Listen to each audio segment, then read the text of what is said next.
Peredaran mulsa plastik pertanian didominasi oleh mulsa plastik hitam perak dengan berbagai merek, spesifikasi, dan ragam ukuran. Ada yang polos, ada yang sudah dengan penanda jarak tanam, ada juga yang sudah ada lubangnya dengan jarak tanam tertentu. Tentunya ini bisa menjadi pilihan petani. Tetapi untuk hal ini, petani harus bijak dalam memilihnya, karena guludan yang sudah disiapkan biasanya juga digunakan untuk tanaman tumpang sari. Nah, di sini petani harus pintar-pintar memilih mulsa plastik yang harus digunakan. Untuk itu, kita akan bertemu dengan Bapak Aseng, salah satu petani yang sudah berhasil di Kabupaten Sumedang ini dan membina beberapa kelompok tani. Kita akan menanyakan bagaimana tips memilih mulsa yang baik dan sesuai dengan kebutuhan petani.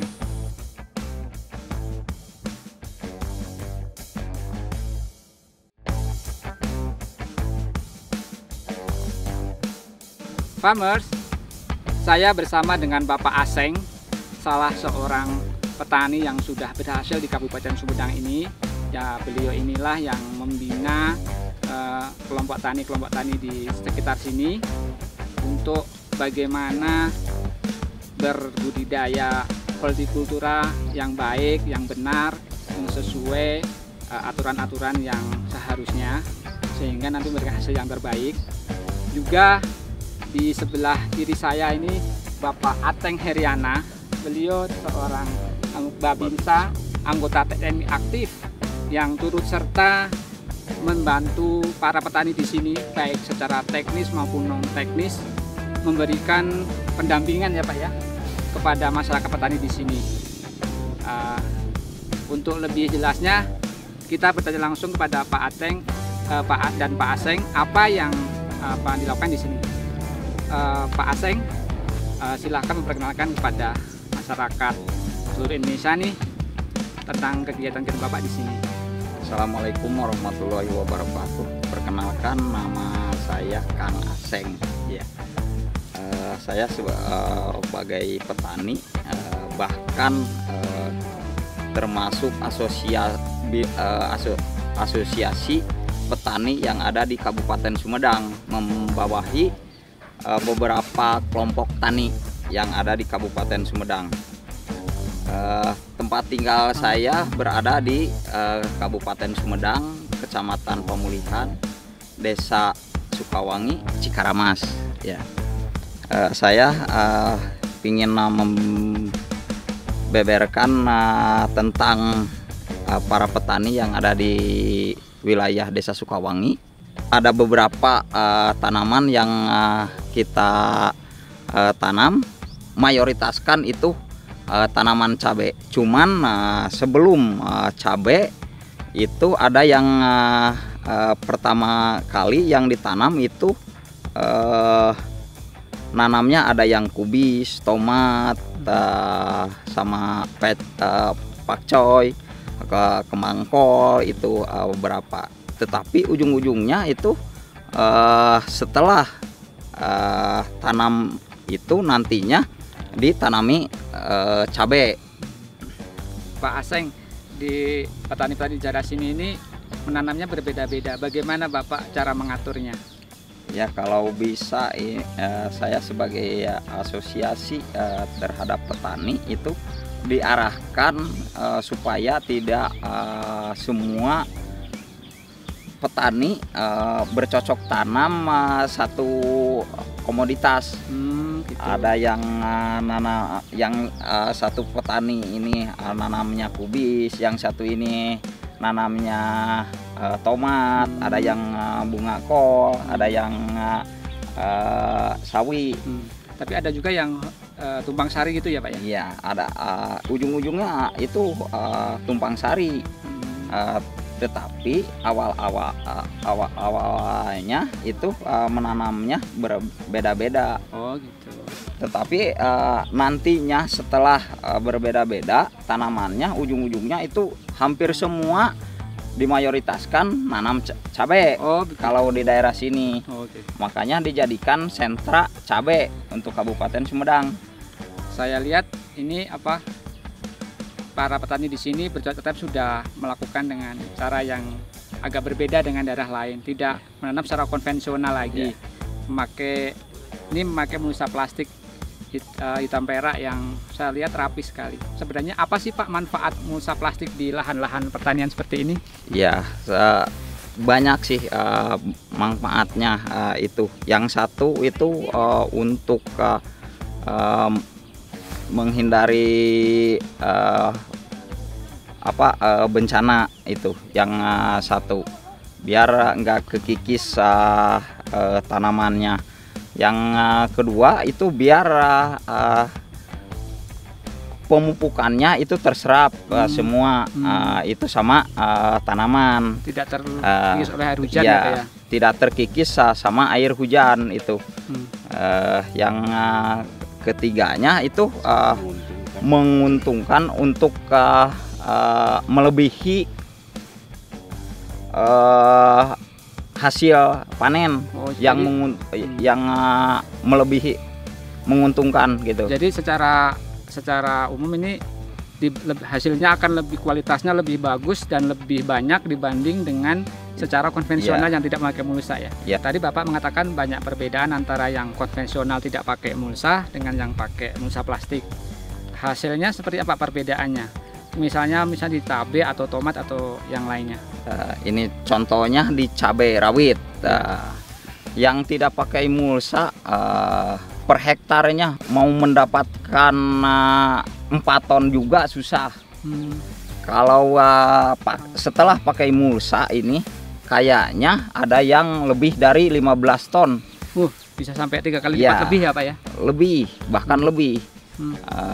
Bahkan untuk mengurangi HPP itu buruh. Untuk penyiangan, untuk kalau yang tidak pakai mulsa sebelum ditanam juga udah tumbuh rumput. Farmers, jadi dengan pemakaian mulsa ini berdasarkan resimen dari Pak Aseng bahwa biaya awal memang ada lebih untuk beli mulsa, tetapi hasilnya bisa sampai 2 kali 3 kali lipat. Dan sekali pasang ini bisa dipakai untuk beberapa kali tanam. Tentunya banyak sekali biaya-biaya yang mengurangi. Yang untuk pengurangan di sini pada intinya pada akhirnya nanti mengefisienkan biaya budidaya, tapi meningkatkan kualitas dan kuantitas hasil budidayanya. Nah, sekarang saya ke Pak Ateng Heriana. Pak Ateng Heriana ini anggota TNI aktif yang membantu petani di sini. Pak, apa sih tugas-tugas Bapak di sini? Assalamualaikum warahmatullahi wabarakatuh. Nama saya Ateng Heriana. Jabatan saya sebagai Babinsa Desa Sukawangi. Kebetulan saya bersama Ketua Kelompok Tani Mukti Bapak Haji Aceng berada di lokasi pertanian Desa Sukawangi. Tugas-tugas kami di sini, tugas-tugas saya di sini adalah yang pertama membina dan pembinaan terhadap warga masyarakat, terutama mungkin langsung terjun ke petani adalah yang pertama ada MOU antara Panglima TNI, Kasat dan Menteri Pertanian bahwa garda terdepan sebagai Babinsa adalah melaksanakan pendampingan kepada para petani, memberikan arahan, memberikan motivasi, memberikan edukasi kepada para petani supaya para petani khususnya yang berada di Desa Sukawangi supaya tidak monoton dan penghasilannya lebih dari petani-petani biasa. Ini salah satu peran TNI aktif yang ada di pedesaan di daerah-daerah pertanian. Jadi sekali lagi kita ucapkan terima kasih kepada TNI yang selalu membantu petani di sini. Apakah sebagai Babinsa di sini Bapak juga turut bertani juga di sini? Tertarik atau ikut bertani juga di sini? Siap, kebetulan saya sebagai Babinsa dikasih lahan garapan sama tanah desa, kebetulan saya manfaatkan. Kebetulan saya juga lahir dari keluarga petani gitu kan, makanya saya tertarik dengan petani yang ada di Desa Sukawangi.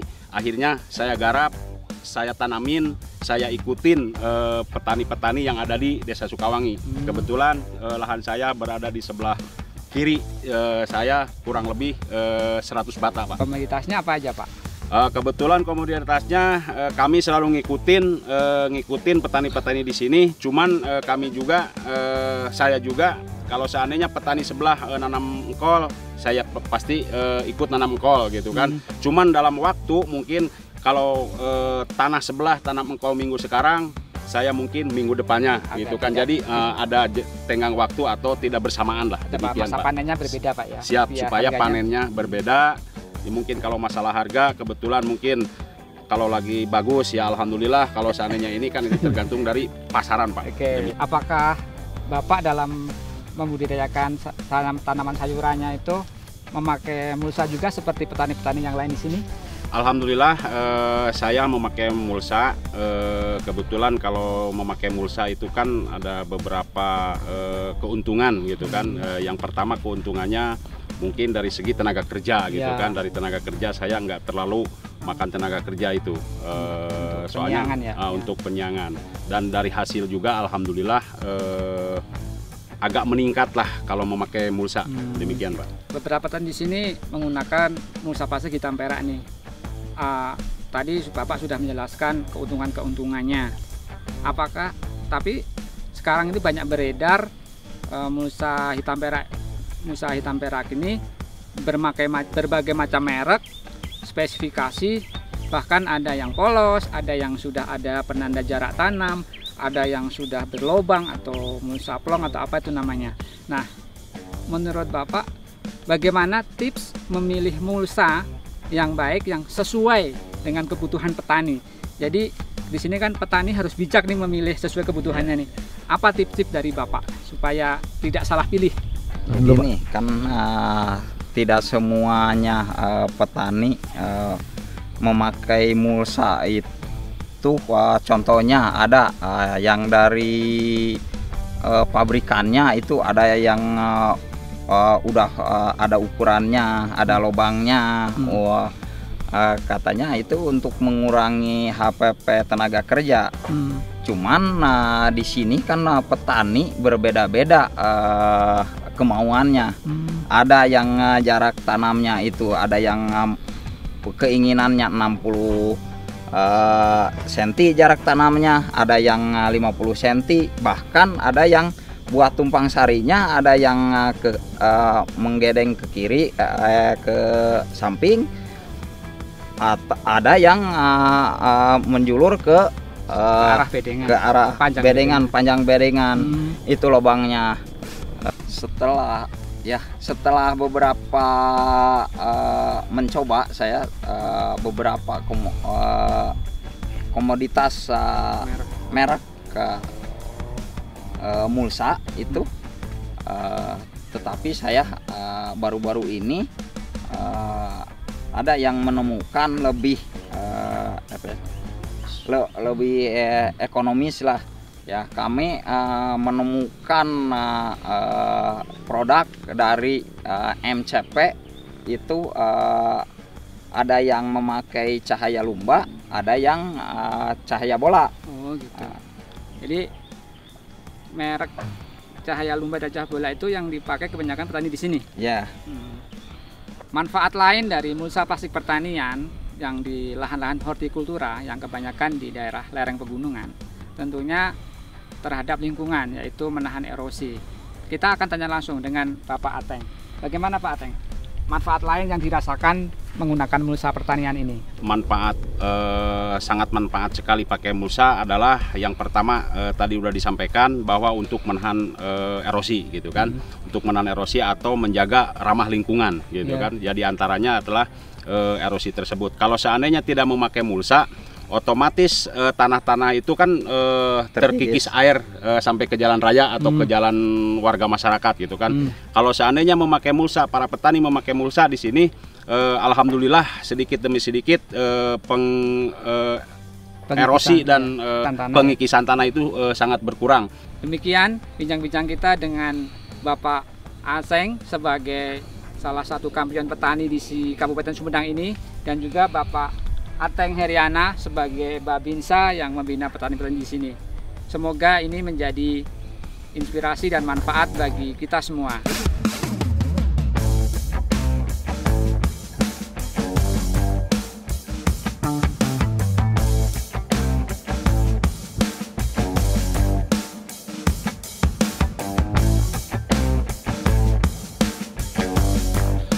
Manfaat lain dari mulsa plastik seperti yang telah disebutkan di awal-awal video ini, tentu ada manfaat lain yang lebih yang kita dapatkan dari mulsa plastik pertanian. Salah satunya seperti yang di belakang saya.